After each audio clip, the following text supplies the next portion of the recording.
The test is in 4 parts: Part 1, Part 2, Part 3, and Part 4. Now look at Part 1. Part 1. 1. You will hear 3 conversations. The first and the third between 2 students, and the second between a student and a clerk. First, you have some time to look at questions 1 to 5.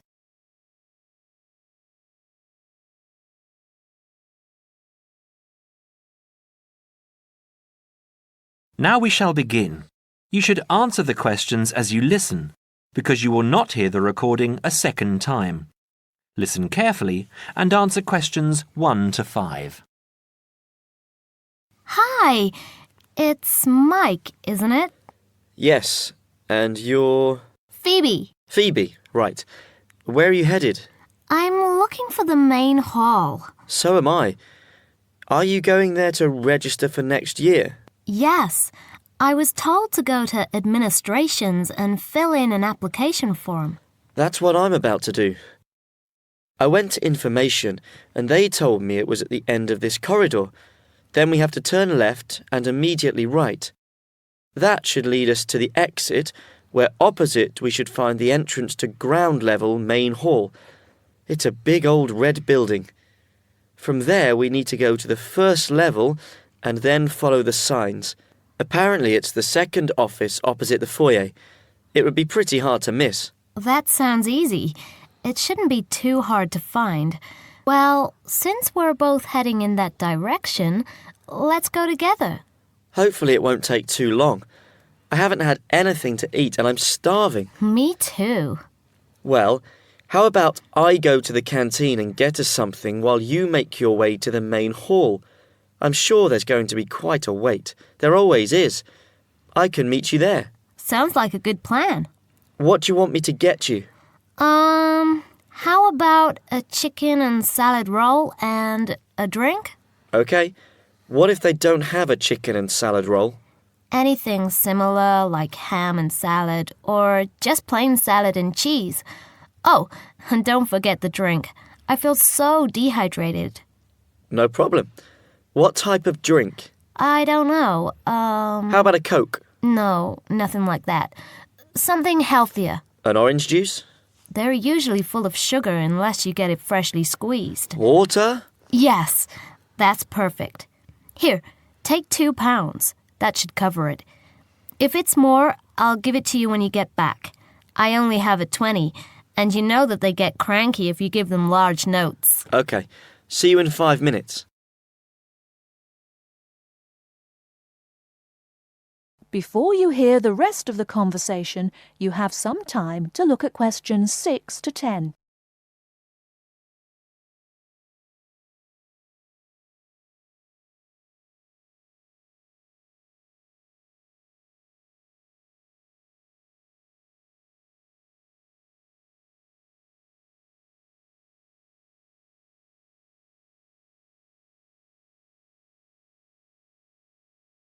Now listen and answer questions 6 to 10. First year economics. I just have to fill out this form for our records. What's your name? Phoebe Payne. Can you spell that for me? Sure. P-H-O-E-B-E-P-A-Y-N-E.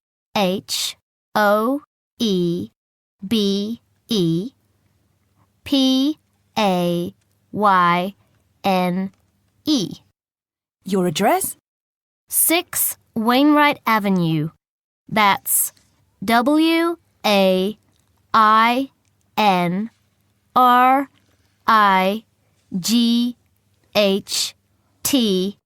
Nottingham.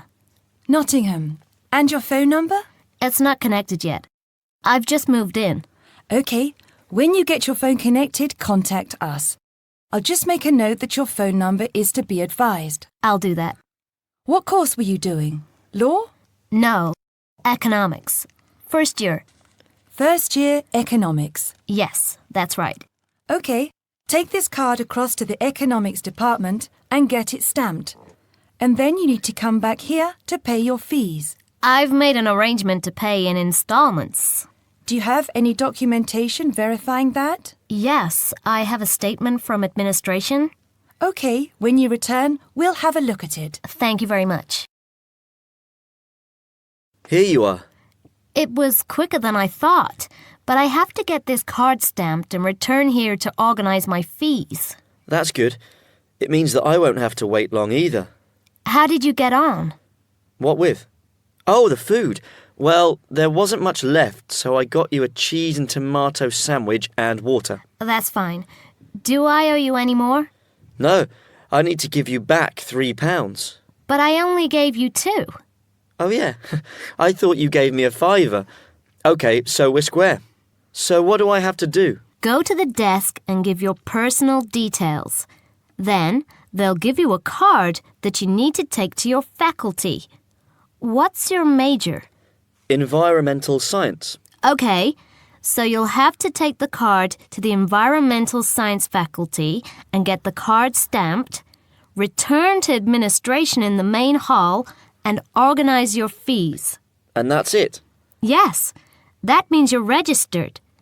Then we receive a letter with the details of our course where we'll be informed to go to the notice board or online to find out when and where our lectures are. OK. Let's have this bite to eat first.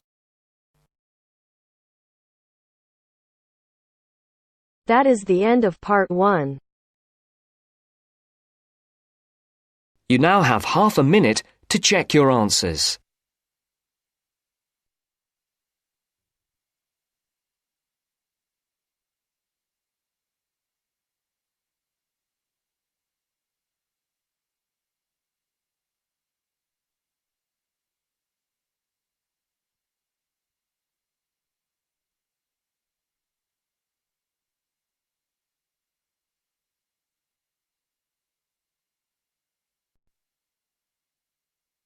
Now turns to part 2. Part 2. You will hear an extract from a talk about employment interviews. First, you have some time to look at questions 11 to 14.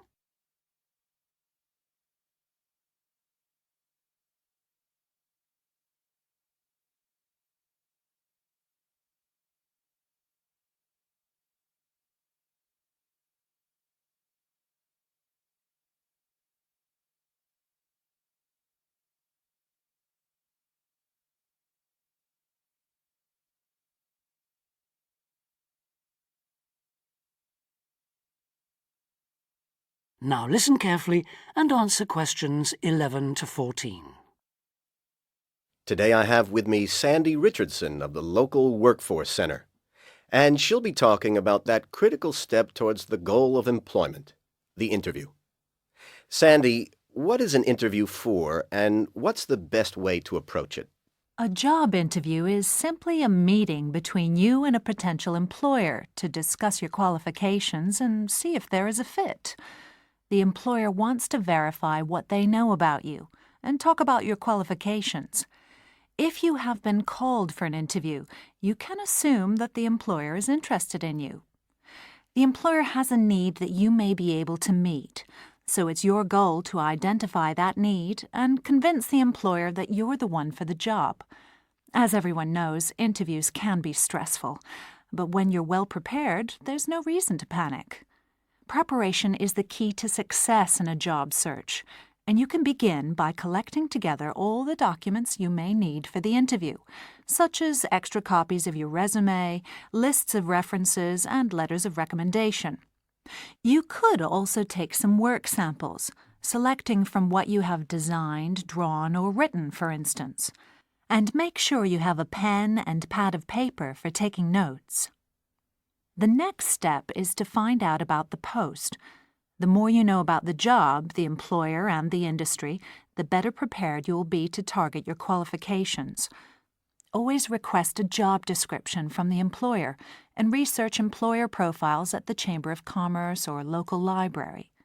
You could also try to network with people who work for the company or with employees of companies associated with it. The next step is to match your qualifications to the requirements of the job. A good approach is to write out your qualifications along with the job requirements. Think about some standard interview questions and how you might respond.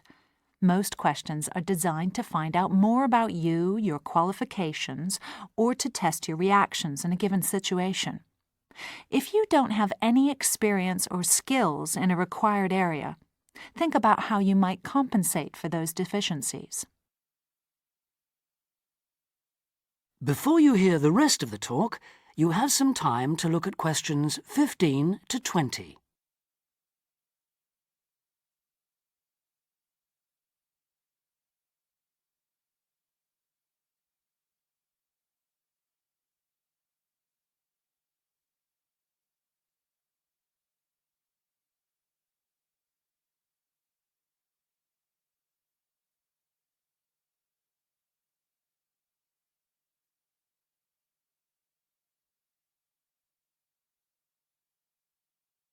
Now listen and answer questions 15 to 20. During an interview, it's important that you be yourself. Get a good night's sleep and plan your travel to be there in plenty of time so that you're not arriving out of breath with 30 seconds to spare. Don't, though, present yourself for the interview too early, 10 minutes at most. In the interview, listen carefully to each question asked. Take your time in responding and make sure your answers are positive. It's important to express a good attitude and show that you're willing to work, eager to learn, and are flexible. If you are unsure of a question, don't be afraid to ask for clarification. In fact, it's sometimes a good strategy to close a response with a question for the interviewer. In general, focus on your qualifications and look for opportunities to personalize the interview. Briefly answer questions with examples of how you responded in comparable situations, from either your life or previous job experiences. Something you should avoid are yes or no responses to questions, but don't dwell too long on non-job related topics. Use caution if you are questioned about your salary requirements. The best strategy is to avoid the question until you have been offered a job. Questions about salary asked before there is a job offer are usually screening questions that may eliminate you from consideration, so be warned. On the other hand, it isn't inappropriate to show your enthusiasm if your first impressions of the interview and of the employer are good ones. So, if the job sounds like what you are looking for, say so. Keep in mind that the interview is not over when you are asked if you have any questions. Come prepared to ask a couple of specific questions that again show your knowledge and interest in the job.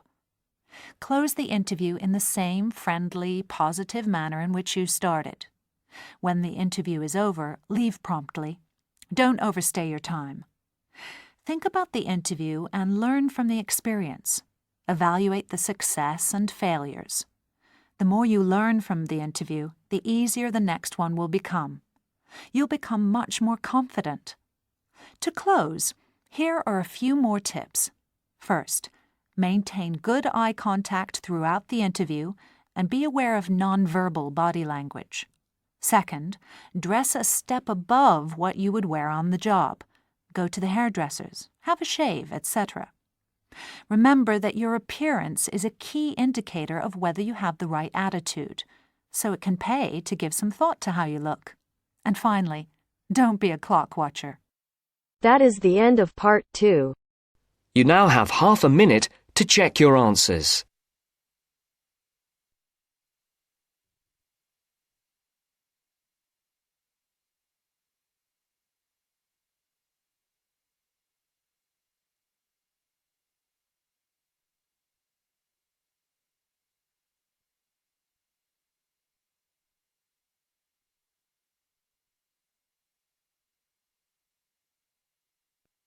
Now turns to part 3. Part 3. You will hear a student, Penny, talking to two friends, Ray and Louise, about a television competition Ray has entered called Travel Documentary. Before you hear the conversation, you have some time to look at questions 21 to 26.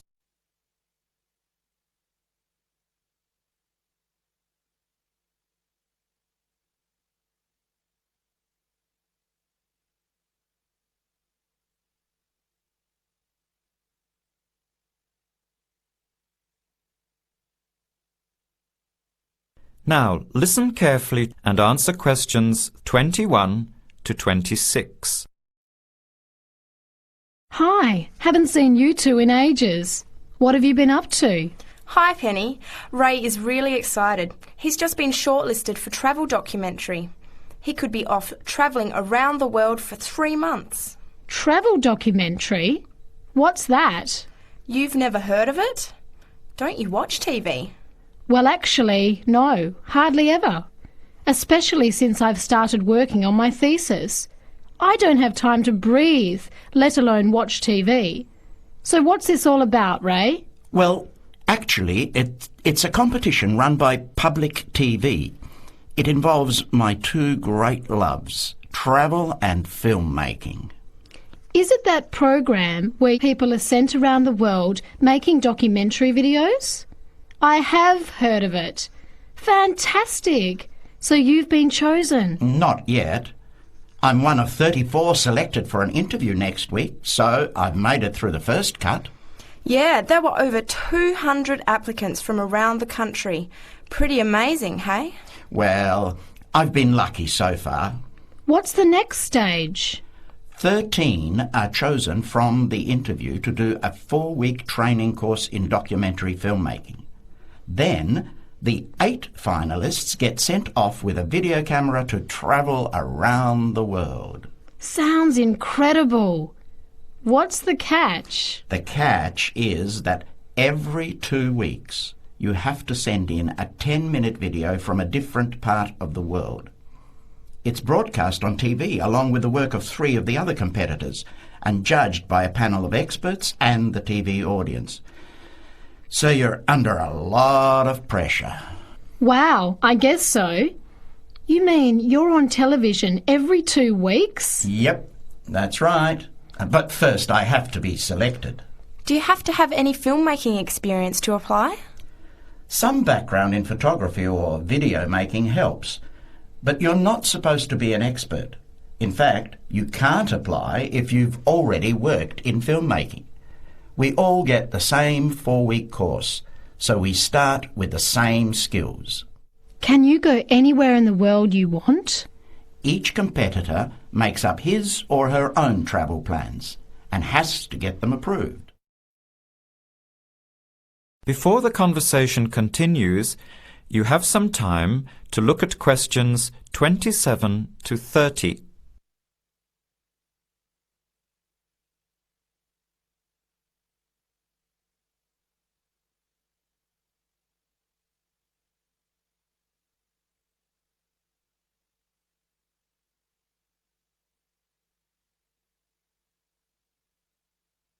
Now, as the conversation continues, answer questions 27 to 30.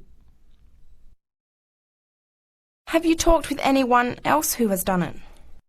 As a matter of fact, just last week, I met Sarah Price, a girl from here who did it last year. What did she have to say about it? She said it was the most amazing experience of her life, but it was really tough at times. I think you'd have to be really brave to take off like that alone with so much responsibility. It's not like going on a holiday, is it? No. 2 weeks in a country, often where you can't speak the language, to find a story, film it, organise all the editing. Then you're off to a completely different part of the world to start all over again. Pretty exhausting, but exciting too. What a way to see the world. What about Sarah Price?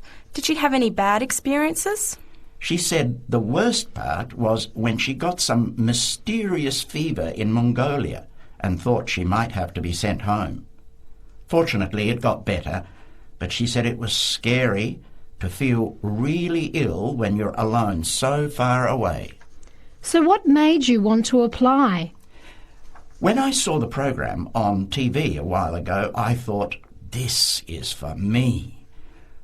I've always wanted to travel, but needed to work for a year before I could even think about it. Then a new series started up. I thought, now's my chance. Don't you think you'll be lonely? I don't think I'll have time to be homesick. I'm more worried about having too much to do and not enough time to get things organised. So we might be watching you on television in the next few months. I hope so, if I'm lucky. When will you know for sure? They choose the final 8 in March. A month later, you're on your way. So do you have to pay anything? Nothing. It's all paid for. Course, camera, flights, accommodation and in-country travel. The budget is pretty tight, though. No extras. I sure hope you get it. Then I'll be finding time to watch at least one program on television every week. That is the end of part 3. You now have half a minute to check your answers.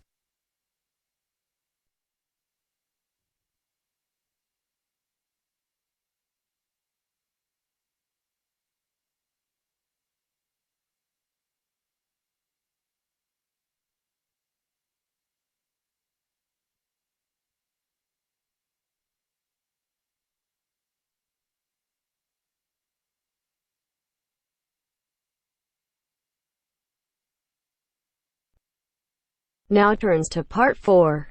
Part 4. Listen to the following talk between two friends and answer the questions with no more than 3 words. First, you have some time to look at questions 31 to 40.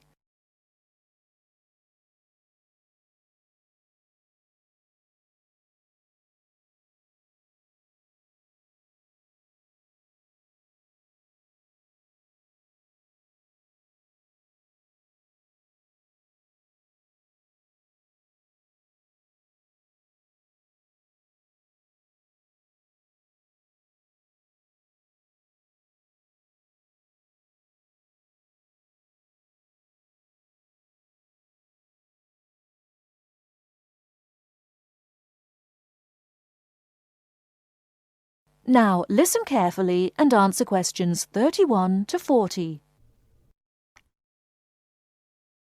Do you know what, Tom? It won't be long before we'll all be travelling to space in a cable car. A cable car? What do you mean? A sort of skylift? Well, yes, I suppose so. You must be joking. Where on earth did you get that idea from? Oh, I've just been reading it in a book called Apes to Astronauts by Adrian Berry. He's the science correspondent of the Daily Telegraph, so he should know what he's talking about. He says, wait a minute, I've got it here, page 28. A cable car to the heavens. Oh, honestly, Jane, you surely don't believe all that stuff you read in those sci-fi books? It's not science fiction, it's a fact. Hang on, I'll read you what he says. The space writer Arthur C. Clarke, to whose inspiration we owe the communications satellite, recently outlined a proposal for a new means of space travel, which, he admitted, is so outrageous that many of you may consider it not even science fiction, but pure fantasy. Shall I go on? No, just tell me how he thinks it could be done. Well, it sounds quite simple, really. One end of a cable, 23,000 miles long. How long? 23,000 miles. Do listen. One end of a cable, 23,000 miles long, would be attached to a point on the Earth's equator, and the other to a satellite in geostationary orbit. So? The cable would be absolutely tight between the 2 points, and the elevator would travel up and down, carrying people and freight. According to Arthur Clarke, it's the only way to travel in space without using rocket engines, which would make it much more economical. I wonder if it would be more comfortable. It sounds pretty uncomfortable to me, and heaven knows what speed it'd be travelling at. What would happen if the cable broke? Oh, he explains all that. Apparently, the most likely place for it to break would be at or near the ground. And if that happened, it wouldn't fall down, it would fall upwards. Upwards? Yes, I suppose it would. Yes, sounds funny, doesn't it? Something falling upwards. Anyway, it wouldn't matter too much either if the cable broke away from the high end. It'd remain rigid until it could be reattached to the satellite. I don't quite see why. Well, it would be the pull of gravity from above. Anyway, who'd want to be stuck in an elevator attached to a rigid cable thousands of miles up in space? I suppose he doesn't say what would happen if it broke in the middle. Actually, he does. He says it would be dangerous if the break occurred at any altitude up to 15,000 miles because the bit attached to the Earth would... what does he say? Oh, yes. Collapse and wrap itself around the equator like a whiplash. Whiplash? You know, the long bit of cord or leather on a whip. Anyway, even that would only be really catastrophic if the cable was made of steel or some other metal. Metals are much too heavy. The cable would have to be made of some material capable of suspension without snapping. But I thought you said the cable would be 23,000 miles long. I did, but the 3,000-mile breaking length is because of gravity. Well, all I can say is you'll never catch me going to space in a cable car. I'd rather keep my feet on the ground, thank you very much. That is the end of part 4. You now have half a minute to check your answers.